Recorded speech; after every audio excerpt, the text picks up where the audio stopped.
Okay, so welcome to tonight's webinar in association with Rebel Coaching, the underage section of Cork GA. Tonight's webinar will be available to watch back on YouTube and podcast form tomorrow morning on rebelcoaching.com website. So I'm delighted to welcome Dr. Cameron Pearce to join us tonight. Cameron has recently finished his doctorate in DCU, where he is also lecturing, and Stephen alluded to some of his areas last week. So thanks very much for joining us tonight, Cameron. I believe you have a few slides in your presentation for us to go through. Thank you very much. So I guess I'm the second part of discussing physical literacy. As much we may have broken it down into parts, I also want to sort of push to how much it is still all how they're entwined. And I'm going to try and touch upon a little bit about the movement. But as much as I'm going to try and focus from my background as psychology is how that sort of entwines and helps foster a positive movement experience for kids and how we can do that as coaches. So I guess what I'm going to focus on is like what enables children to be physically active, and we saw this slides last week if you've taken part, and Steve was particularly focusing on sort of the physical competence sort of side of it and how that might a little bit promote sort of the motivation and confidence, but I'm also interested as well on how the motivation and confidence might promote the physical competence as well, and we're also starting to, funnily enough, understand a little bit more about the knowledge and understanding. But the main focus tonight is going to be the motivation and confidence in particular. So, and then how that's sort of promoting into physical activity, and how that can help with children within the GAA clubs. Just a little bit touching back on it is that I was part of the Moving Wellbeing Well project, going around and trying to assess children's physical literacy.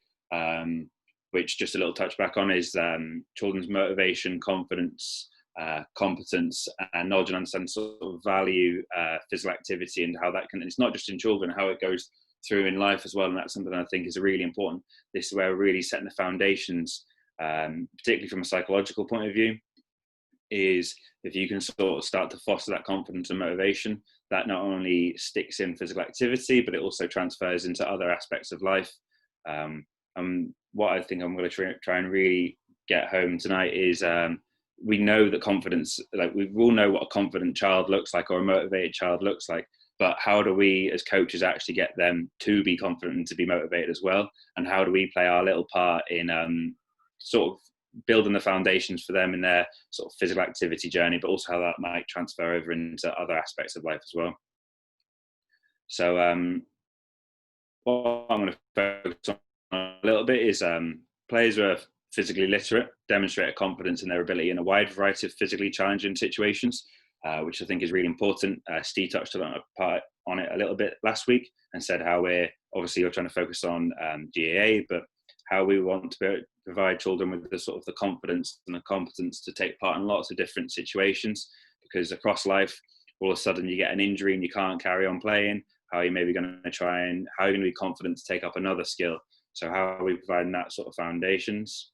And the whole argument is that it states that a physically literate person is acquired sort of an improved sense of self through like a positive movement experience. So it's not just being able to move, but it's that positive movement as well, and how we foster that in children. And so that would theoretically lead to a confident child engaged in a wide array of activities, and that's something that I really try and promote. And obviously within yourselves, you're all trying to focus on making them as confident as possible within GA as well. So I touched upon a little bit, Steve was talking about from our research sort of side of it last week, and talking about self-efficacy, which is basically is confidence, but it's the belief to be physically active and that we can actually take part.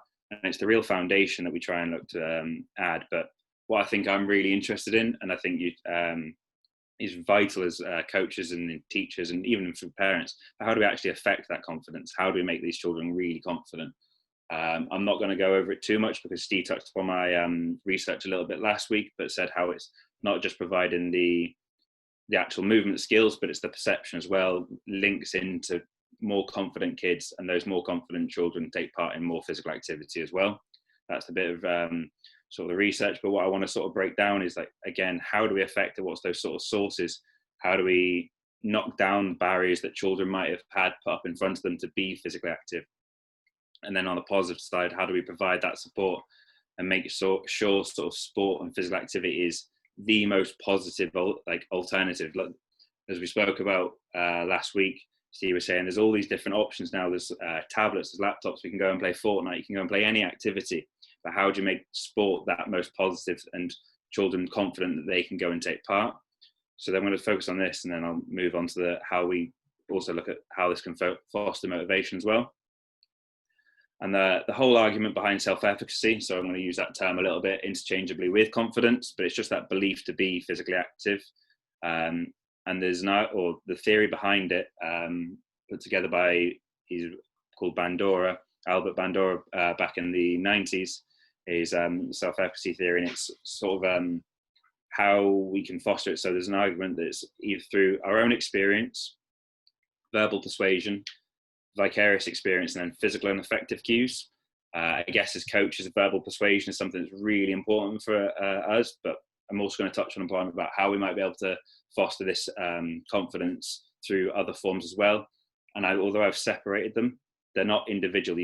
Don't just work on one on their own. We're trying to get them all interchangeably and work together. And as I go through, I hope that's something that'll come through.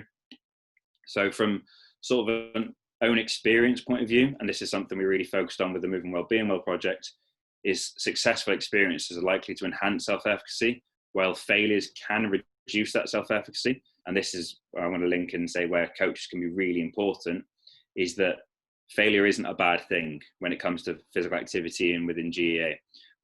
We're not born naturally brilliant with a hurl in our hands. I mean, I'm English. I was definitely not born with a natural ability. But then as coaches, how can we maybe try and get them these successful experiences and make them feel like they can actually, that experience, although they might not have achieved the perfect movement, how do we then try and enhance? This is where the verbal persuasion comes in. But successful experience, likely to enhance that self-efficacy. So if you can move well, then you're more likely to you'll be more confident in participating. Which is, can I just ask you on that?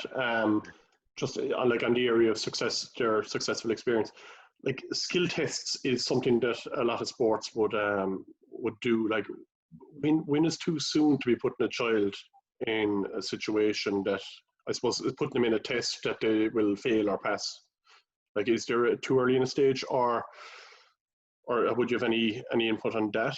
From a skill set point of view, I guess that my focus is more on the sort of psychology. So I wouldn't be saying there's a certain level with like success and failure. I think I'm a big advocate for, if you can move well enough to play, then that's where I'm trying, the foundations I'm trying to build on. But just from the perspective, let's say from a psychological point of, let's say, an under-8 coach wanting to do a skill test, like, would a child fail in that? Obviously will have a negative experience. That'll be a negative experience for them, won't it? True. It depends how you frame it as a coach, though. Okay. But I suppose I'm being fairly blunt in the traditional skill test, that if you have to kick 5 balls over the bar from 20 meters and some kid does 5 of them and you only get 3 of them, you'll obviously have a sort of negative experience of that, as opposed to, but it's with good coaching and proper way around it. There's ways around of doing the same test without, I suppose, giving the child off that feeling. Would it be right? Or completely, I agree. And the thing is like, it can go so many directions. Like you said, you could do this skill test, and if a child only gets, say, 2 out of 5, that can probably short term maybe affect their confidence, as you said. But what happens when we start to provide them with good level of coaching, and then all of a sudden they get up to 4 out of 5 in the next test? Excellent. So, and it's trying to look at that sort of long term from a coach. But if you say you've got a child who got 5 out of 5 the first time, or 4 out of 5 the first time, and then 4 out of 5 the next time, they haven't improved. They're not progressing as much as possible. So then the kid who's gone from 2 to 4. So I guess it's that short term. How do we frame it and say? And it is a danger when we're doing these skill tests, because we want to understand where children are at. And I do understand from a traditional point of view that it can be quite daunting for children and coaches as well. So I think it's how we frame it and what's success and what is failure. I suppose there'd just be, like, I know in the GA, and probably the same in a lot of sports, that there'd be that kind of, let's do tests and let's grade them, gold, silver and bronze and stuff like that. But as I said, it's a lot of the time, I suppose I'm just thinking now on the stuff you're saying, if we're setting a child up where they might fail, or as the other side of it where they don't improve, like how will that affect them? And is a skill test necessary then for an 8-year-old? Like, can we not see the child's capabilities in a training session without having to put them into I suppose a formal test, as I suppose? I think I'd be a bigger advocate for, as a coach, seeing it in a more natural sort of state and judging. And I think that's where, as coaches, you sort of develop that experience where you can notice and go, that child maybe needs a bit of work on there. Whereas an actual formal test, I mean, it's then not getting kids participating as much because they're standing in a line waiting to take part. Yeah. Which is instantly affecting their motivation. And then they start doing, and there's comparative. But kids aren't stupid as well. They know where they sort of fall. And as coaches as well, we know where a kid is normally, but we feel sometimes that to quantify and understand and sort of rank. Whereas I think it's nice when, particularly at a younger age, like you said, at 8 years old, we're just trying to foster that real sort of the fundamentals. Okay. And that's the thing with the confidence as well. We're just trying to build that sort of that foundation, how we can build off that. Okay. Perfect. Yeah, super. Thanks, Kevin. So I was talking about sort of successful experiences likely to enhance self-efficacy, whereas the failures can reduce self-efficacy. And so if we look at that from our research with Moving Well, Being Well, from just sort of a basic point of view, is if kids can't move as well, then that's going to affect their confidence straight off the bat. So this is going back to one of Steve's slides, and this is from his research, and it's something that builds into mine as well, is if you can't say, if we're looking at the overhand throw, there's a huge proportion of kids who can't do that. They're aware that they probably can't throw, so that's going to impact their confidence to continue to take part. And obviously this is where we come in as coaches and we try and affect that and try and provide the skill set so that they can actually, and this is just one of the sort of the fundamentals of the confidence of self-efficacy. Sorry, no, again. I actually just gone back on the research. Like I know you were doing different stuff from Stephen on the day in the school, but how do you know the test that he did? Like for a child, it wasn't a test, was it? When they were going out doing the skills, they were just being told to do something, and they were being kind of discreetly watched. So, funnily enough, as I said, we don't want to line them up. This is something we ended up with. Like it's one of the available tests. And from a research point of view, it's a limitation that we would not be a fan of, but it's almost the best that we could deal with. So but then how we framed it as coaches and researchers is like, this is how I can do it. Now, how can you do it just as well and use us as sort of role models? Yeah. But there was like the kids weren't going away saying, I got 5 out of 5 or nothing like that. Sure, they weren't from what I can recall of those tests. Yeah, they're never told the scores or anything like that. We try and make it as much of a PE lesson as possible. Yeah. And it's just that sort of feedback and reinforcement, like good job, and going through that. It's interesting because as I said, I was there one of the days, and instead of now that we were talking about skill tests and stuff like that, it was never a child succeeding or failing. The child has been marked on a number of criteria. And I suppose for coaches and within the GA setting, they should be able to do similar coaching of skill technique without having to line the children up and say, you got this amount out of this amount or whatever. I think the thing is as well is this is like the test we use, which is the test of gross motor development, has got lots of criticisms, and lots of people are trying to design tests because it's a long test as well. Like as a coach, can you measure all the, like from the run down to the overhand throw, can you do all that in one go with 30, 50 kids? But there's tests that are starting to be developed in the last few years where they're more integrated into the actual play. And I guess as well, it becomes specific to the GA as well, like is what's important. But I think it's really important to develop these fundamental skills as well, because they all sort of align into each activity. Perfect. But yeah, so I was talking about saying like trying to provide that experience, and one of them trying to get that positive movement experience is that if we're competent, then we're going to feel more confident at it. If I can skip quite well, then I'm going to probably want to skip more and take part in that. If I can kick a ball well, I'm going to want to take part. I feel more confident next time I get a ball in my hand and feel like I'm going to kick it. Whereas if I have a poor experience and don't kick the ball as well as I maybe want to, then that can knock me back a little bit. And this is where as coaches come in. So I'm breaking it down into chunks at the moment. But you'll see as I go through sort of thing, different ways that then coaches can come in and help. But something that Steve touched upon last week as well is our perception of our competence as well is really important. Something we found in our research is that it's not just about can we move, it's if we think we can move as well. This is particularly important as kids get older, because their perception it doesn't continue to stay high. I wish I had the confidence of a 5-year-old, because they think they can do anything. And it'd be lovely if we can continue to foster that, because kids are really confident in taking part in anything. But I think the thing is, they become a bit more cognitively aware around about 8 years old. As they start to get a little older, they start to notice that they aren't very good if they've not been provided with the fundamental skills. And this is where, as coaches, we need to look, and if we can provide them with that basics, then we can build on the rest as well. But that perception is really important in providing confidence. Do we feel we're capable? So it's not just teaching them the skills, it's teaching them to know that they're good at the skills as well.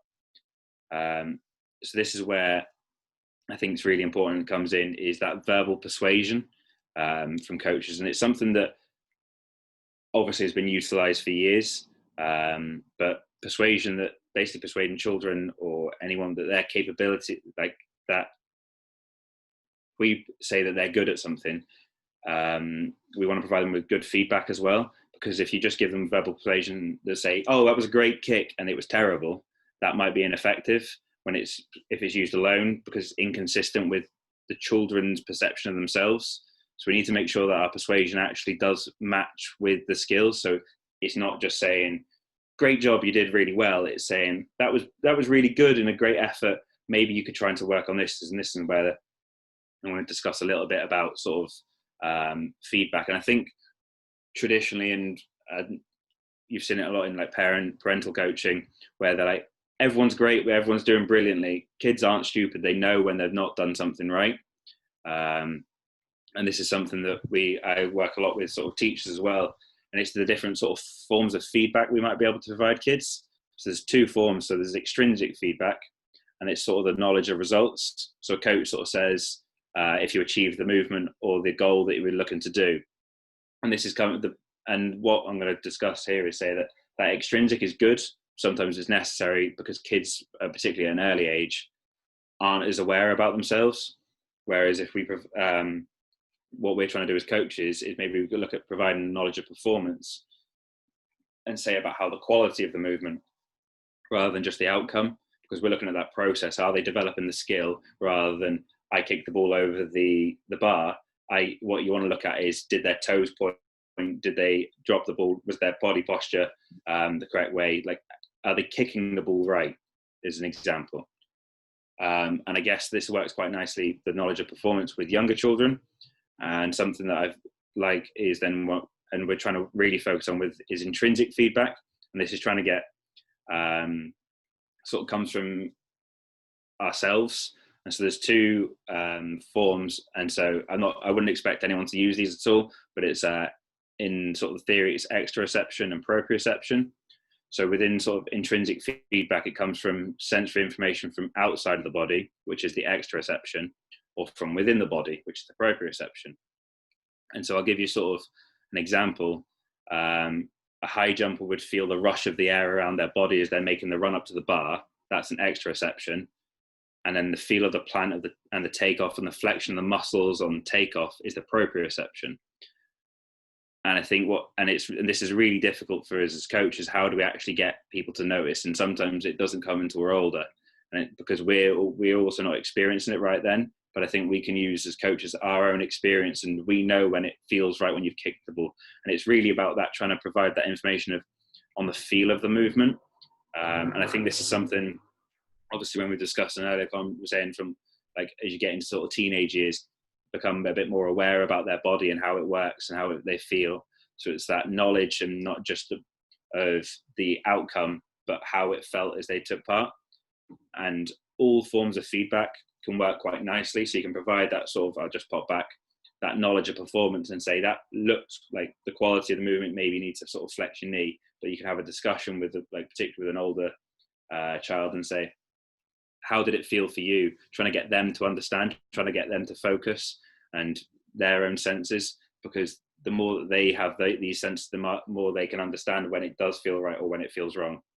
But it's just a little bit of like that sort of persuasion that I was talking about with the feedback alongside it.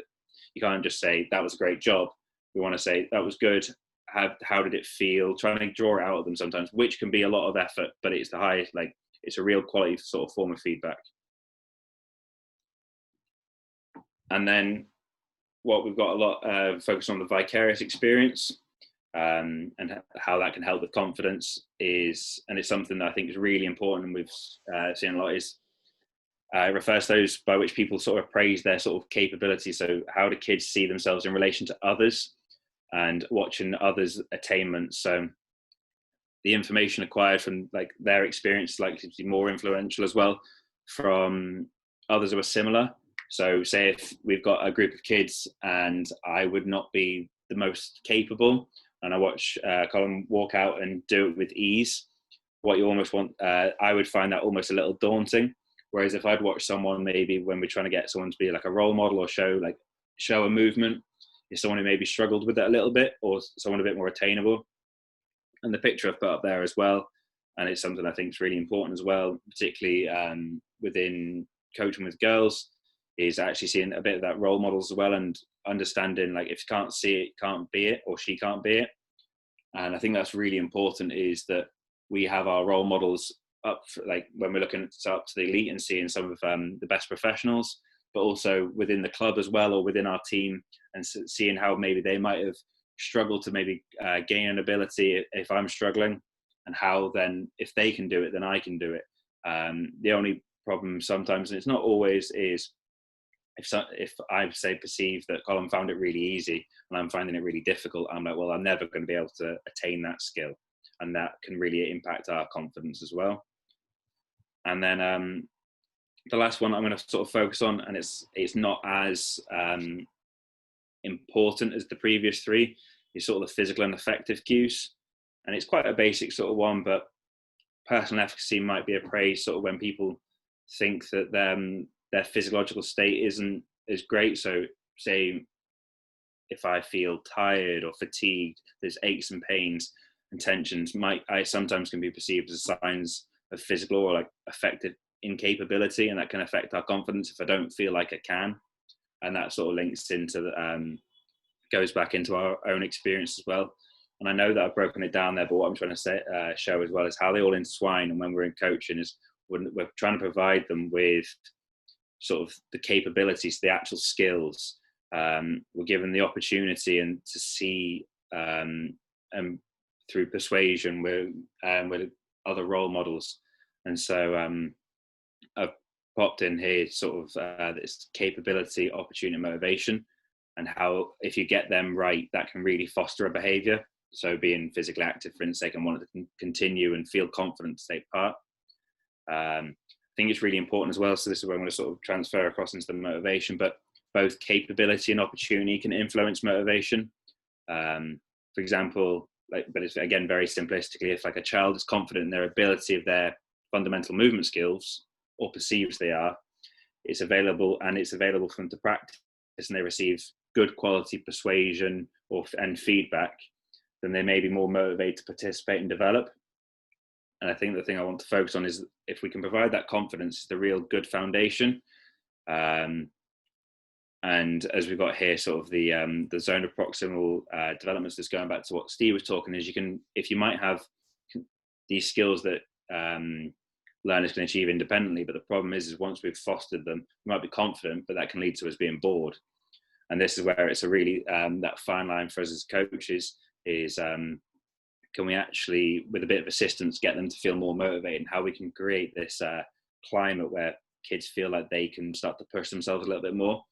But what I want to just focus on for a little bit is that if we get that confidence right and that self-efficacy through a couple little easy little skills with the persuasion and the feedback, and providing those fundamental movement skills, that gives us a great foundation to work off, and then we can start to really push and get kids motivated to come back and take part.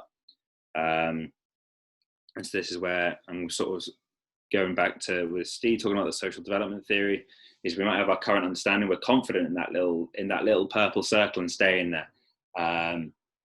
But how do we create this climate to get kids to push themselves and use that. And this is how, when with coaches, we might have to start using that scaffolding approach and actually provide a little bit of the motivation, that little bit of push. But there's also different forms and different qualities of motivation as well. And what's the best quality one to actually try and get people to motivate people's or children's actions and their willingness and goals, and actually get to work towards it. And the argument is, if we can actually foster a motivation that comes from within rather than external pressures, then it's the best form, and that will lead us to stay in, as I spoke about at the start, continue our participation and interest and enjoyment, and we'll end up staying in physical activity for longer. So this is where it becomes important for us as coaches. How do we actually create that climate where they want to keep coming back? And so the theory is self-determination theory. It's from Decky and Ryan in 2000 originally developed it, and it's been applied into lots of different forms of life within like occupations, and it's particularly important in physical activity. And so there's lots of different forms and how we can actually foster it. And what we're looking for is, I'm not sure if you can see my mouse on here, we want these kids who are having a great time rather than these external pressures. I'm just sort of going to break down a little bit of the different motivations and why they might not be as good, or they might be better as well. And you might even think about kids who have this, or parents as well, who've created this, or even coaches. So the one I'm going to start off on the first is the controlling motivation. And so I wouldn't be surprised if a lot of us, and I've come across this with coaches, is a kid who just basically wants, and I've dropped onto the external first, is they're basically on active to obtain performance-based rewards or comply with demands. So basically their mum or dad or coach is telling them they have to do this, and it's when they might get rewarded or they'll get punished for it. And that motivation is seen as probably the weakest form. And what it can really lead to a lot of burnout and breaking point. And this is where we see a lot of dropout as well, is children who aren't motivated for the love of it, and they're more sort of pushed from a negative point of view and being told that they should do it. That's where they would sort of fall under the external motivation. And then introjectors is slightly different, but it's that participation is driven by sort of internal pressures to avoid guilt or shame, and maybe even to enhance or protect an ego. There's a bit of research going around at the moment, and it's looking at young boys in primary school, and how once that change in environment is, they've been part of this group where they're physically active, and they kind of feel like that internal pressure to be part of the physically active group. And the problem is, once the environment changes and they're maybe away from that, then they can drop away, because that motivation isn't from themselves, it's driven by a guilty feeling. And so these are the two we're trying to really avoid. And the one the three that we're trying to form is autonomous motivation. And I wouldn't be surprised if a lot of you have heard of intrinsic motivation. It's the one that is really championed. And it's all about inherent interest and satisfaction sort of derived from being active. And I completely believe in that. I think it's a great idea, in that the reason I take part in physical activity is for the fun and love of it. I think something we have to consider though is, and as we get older and you start to see in adults, and I'd be the same, is like, I love running, but I don't wake up every morning and think, can't wait to go for a run when it's raining. Sometimes my sort of integrated or identified motivation comes into play and is important as well, in that I value physical activity and it's ingrained into my personality. So running is part of what I do. It's something I really enjoy. I think it's part of me. And then you've also got identified motivation as well. So I value the benefits of being physically active. So I know when I go out and run. So this is a bit where we're talking about physical literacy, is the knowledge and understanding really comes into play. And I think it's really important, is sometimes we've just tried to foster the intrinsic, and it's seen as being one of the more sustainable sort of motivations. But I think it's really important as well that we focus on the integrated and the identified. Something I want to just mention though is for young children particularly, it's quite hard for them to sort of integrate a motivation and for them to understand their personality. It doesn't start coming around until sort of more adolescents and the teenagers. But I think as coaches, it's quite nice how we can just make sure that every situation is as fun as possible, but also maybe trying to provide a bit of knowledge and understanding how to value the benefits of being physically active as well. And so it just popped up here as a nice little thing, and just to sort of show that the two or more controlling forms is linked in research to lower levels of dropout, or more levels of dropout, and actually not people returning and later on in life as well. So it's not just within children and youth sport, but don't return to sport either, because I think they have this negative opinion of what physical activity or what PE was like for them. And Steve discussed that slightly last week as well. Whereas these in the more autonomous or intrinsic integrated, really valuing the benefits and taking it part of my personality and for the love of it as well. It's much more sustainable and something than we, as I said, provide that foundation in youth that will then lead into us taking part in physical activity for the rest of our lives, hopefully. And I think if you think about yourselves, if you're all taking part in physical activity, you can see that, as I said, like we might be intrinsically motivated with what we want a lot of the time, but sometimes we know when we're going to training, it's like, okay, I value this, I'm going to go anyway. And I guess just on that, sorry, just from a coaching perspective, let's say if you're a coach, like how, like should every coach be aware of these of the different motivations there? I suppose what is the intro, the external and the integrate versus the sustainable. I suppose like a lot of coaches, I suppose, would start to see, because of the traditional coach is the fella on the sideline shouting and roaring and being a part of the game, and that's the traditional coach, you know. And like for clubs, like is this a case of like, is this something that's important that we educate the coaches and the clubs that this is what happens when you have coaches of this type? Yeah, I think it's vital. And as you said, you've got these coaches roaring, and maybe they're just focused on the performance. And so then that's just focused on the ego. And so you can see how that might fit into the introjected and the external at the same time. If you've got that where it's all about the performance, what suddenly happens when that performance, or you're not winning, what happens then?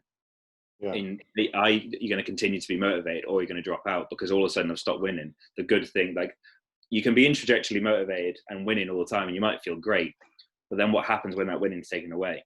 Okay. Whereas if we look to I think it's really important, if you foster the more autonomous from within that values, then if you don't win, or then where do you go from there, and how do you can fall back on it, and you have that core values to continue to participate. I think it's really important as well, not just for coaches, I think it's for parents as well. As you said, someone stood on the line roaring.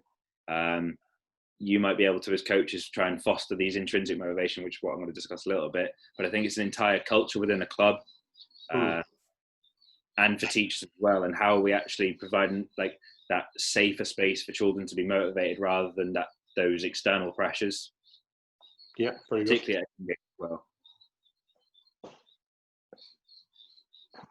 So what I want to touch upon now is, like, again, we want confident children, we want motivated children who are doing it for the love and the fun of it, but how do we actually create this?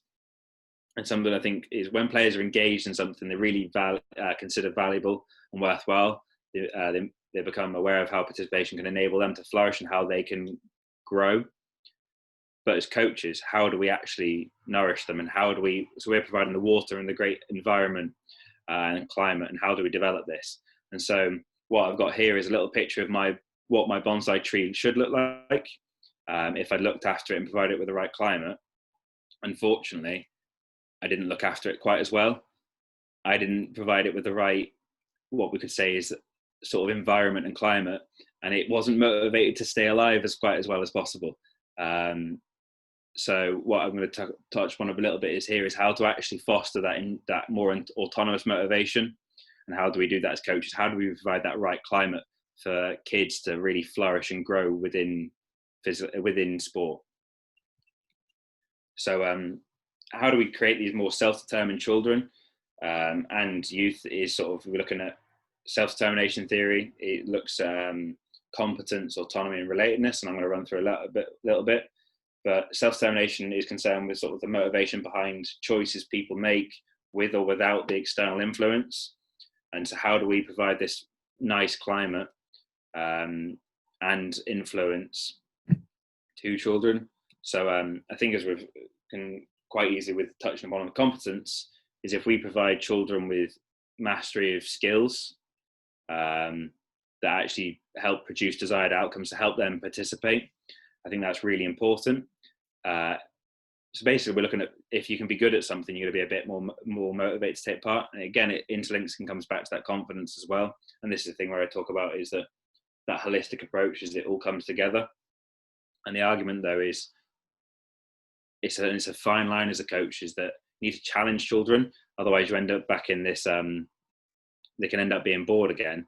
But you don't want to challenge them too high because they might become anxious. So you want to get that, it's just that right. So it's this sort of progression of, and I'll go back to it, I'm not going to suddenly ask this child here to start doing what Neymar's doing there, but we're slowly going to work up and provide them with these little like personal challenges and little skills. So it might be for the kid there, just even to kick the ball rather than smash it into your face. Maybe not with that exact phrasing, but it's these little challenges which Steve spoke about last week about that differentiated instruction, is that, and you're going to have a wide variety of skills and competences. How do we work with different children? So you might send one off and say, work a little bit on that. You want to challenge it. Otherwise, kids can become bored or anxious. And this is, like I said, that fine line for a coach. But Steve spoke about that a little bit last week, and something I want to talk about as well is that relatedness. We basically want to feel like we can relate to others and that we're part of something. And the thing is with this is it's not always just being part of the team, but I feel like we can maybe care for others as well. And I think this is something that's really important for is using, and it might come a little bit with the older sort of children and youth, is you might get them to be role models, or they can be like coaches within the team. So the more capable children might be able to help, and this is something that you have to be careful with, is you don't want them just to be bossing them around, but you can get them to be almost like little coaches within your team. And that can really make everyone feel related. But the only something I want to say is like being careful is if you're trying to get little, you want to try and foster similar levels, but you don't want cross cliques. You don't want people to just be like, this is the good group, this is the bad group. Like you spoke maybe last week and said about A, B, and C teams and things like that. Is you don't want people to they want to foster that relatedness because they're a similar level, but you also want a bit of outside comfort zone. And what you might do with the better kids who are a slightly higher level is you get them to teach and get them to coach, because that makes them feel still that relatedness, and but also work with the kids who are maybe slightly lower skill and get them to teach as well. And it's that relatedness together, we're working together, and it really gets that cohesion going. And then the last bit I want to sort of focus on, and this is something that I think is really important, and within the research as well, is valued as probably the highest level, but I don't think we should just focus, again, like I said, with the self-efficacy, on just one aspect of it. We're trying to focus on lots, but autonomy. So actually feeling like we're in control of our outcomes and behaviors, and feel like our actions come from ourselves. And so this is where it links back into that intrinsic motivation. If we're on autonomy, we feel like we've got autonomy, which is basically, do we feel like we've got some choice? How are we going to take part? Then that's really important for us then feeling like we're more motivated to continue to participate in that activity. So as coaches, we can guide, and some of the research looked at is looking at maybe creating several stations and then giving children like choice about the order they might pick it from, or a rationale why we're going to do it, so and that opportunity for a bit of initiative. So it's not just coach led, it's sort of coach guided, and we're trying to get children to make the decisions for themselves. But I think it's something that's quite difficult, and it comes with a bit of experience, is how we get the competence, the autonomy, and the relatedness all to working together in that unison. But a lot of the theory behind it links to that will be more intrinsically motivated children, or more autonomously. So they feel like they're part of something, and they can actually want to continue and are more motivated in a higher quality to take part. And it's something that can be a little bit difficult to actually get that climate right. And it's something I'd really say is feedback is getting it from the kids, because we'll have some kids who don't want that autonomy and they just want to be told. But you might have some kids who want to, particularly as they become more adept at the skills, they want to challenge themselves. So that's where sort of autonomy and competence come across each other. And then how about if I've started to develop these skills and I then want to teach other people, I feel more related, and that's how it all starts to work together a little bit. And I guess my final slide has touched upon is, and I like to bang the drum on the sort of psychology side of it, but I also really value how but skills are specific to the sport. But I'm a big advocate for that motivation and confidence are key in all walks of life. So if we can really look to form them, it's not just going to be specific to sort of the GAA or playing in sport, but we'll be have more motivated and confident children in all aspects of life. So I guess that's sort of my my little tagline at the end. So yeah, that's I've touched upon a lot and broken a lot of it down. But I think the thing I'd like to really push is that it's holistic. So if we can try and create, from a coaching sort of point of view, this climate where we have more confidence, so providing that good experience and letting kids feel competent, so like using the fundamental movement skills, but also providing that positive movement experience as well. As we learn, we become more competent, and the confidence comes with it, and the other way around, because we're, as Steve discussed the other day, they're all sort of linking together. Excellent. Thanks for that, Cameron. Just a few questions for you. No, you have to copyright that tagline of yours, first of all, if you haven't already done so. Just a question, right? So is it realistic to expect a child will gain competence, and it's probably more Stephen's area than yours, but gain competence in fundamental movements from just 1 hour a week that they have with the coach? Surely what they do away from formal coaching environment is more important in that regard. Absolutely. And I think Steve touched upon this last week as well, is that, yeah, you've got is an hour, say, with coaching, and then maybe even an hour with PE, and they might not be getting as high quality as they are with the coaches. But we can look to provide those sort of fundamentals, and it's something we're really pushing for as well, as that sort of like advocacy for more time to be able to take part.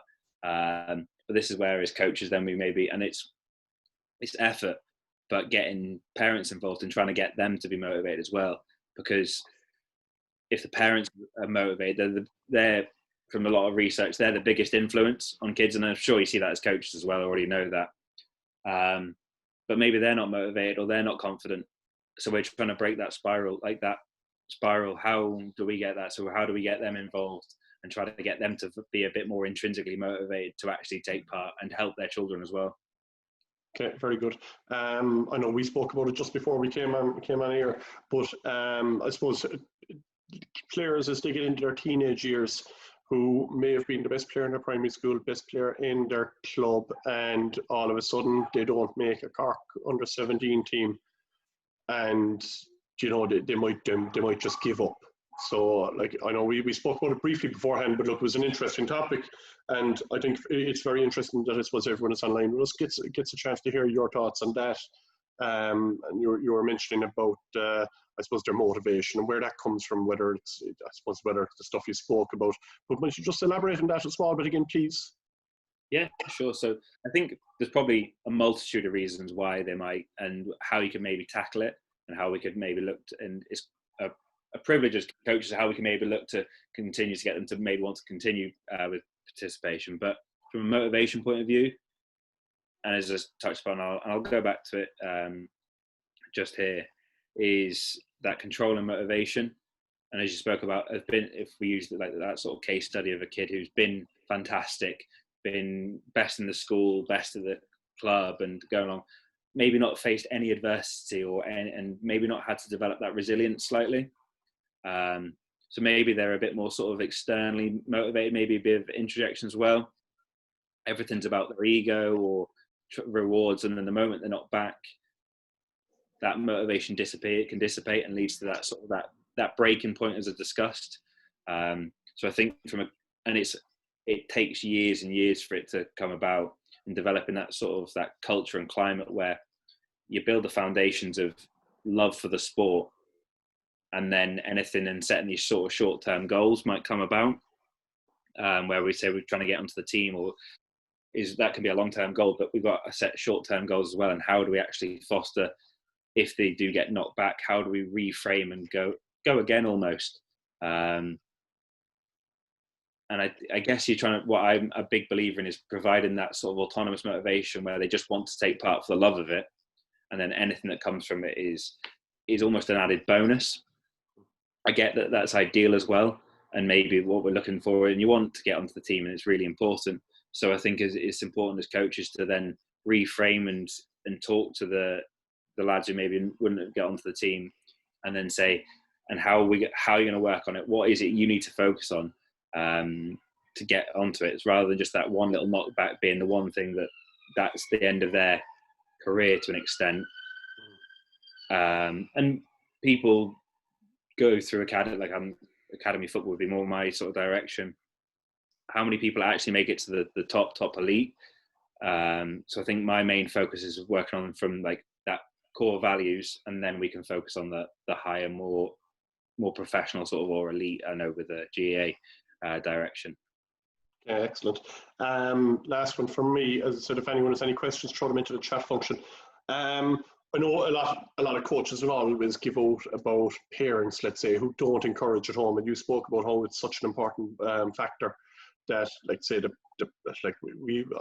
I'd use the saying that the last time they held a hurley was last week at training here. You know, they might go 7 days without running hurley or kicking a football or doing fundamental movements or any type of, let's say, activities.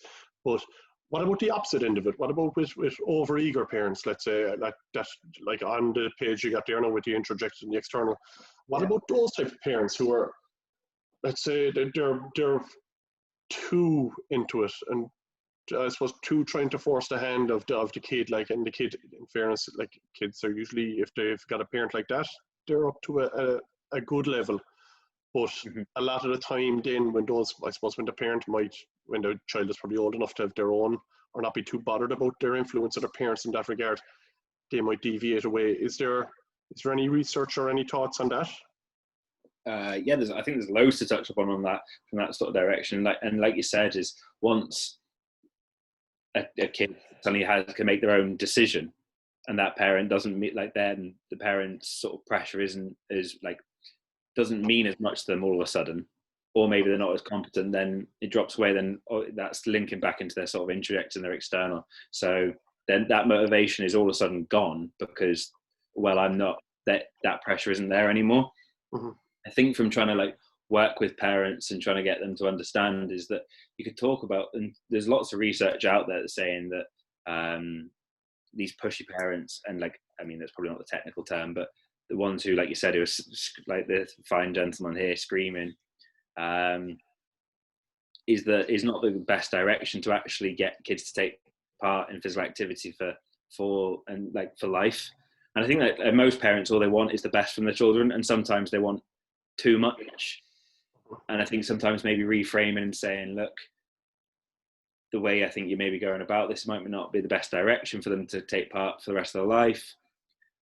And you can discuss about sort of burnout and dropout from a different form, and have a discussion and say, look, and almost basically, I'm going to flick back a little bit, provide the parents with that sort of knowledge and understanding, and say, look, we're looking at trying to foster a more positive environment here in the club and within all our children, all our youth, and obviously it's a difficult conversation. It's not something you're going to suddenly start going and having a chat with straight away and saying, I think your parenting skills aren't great.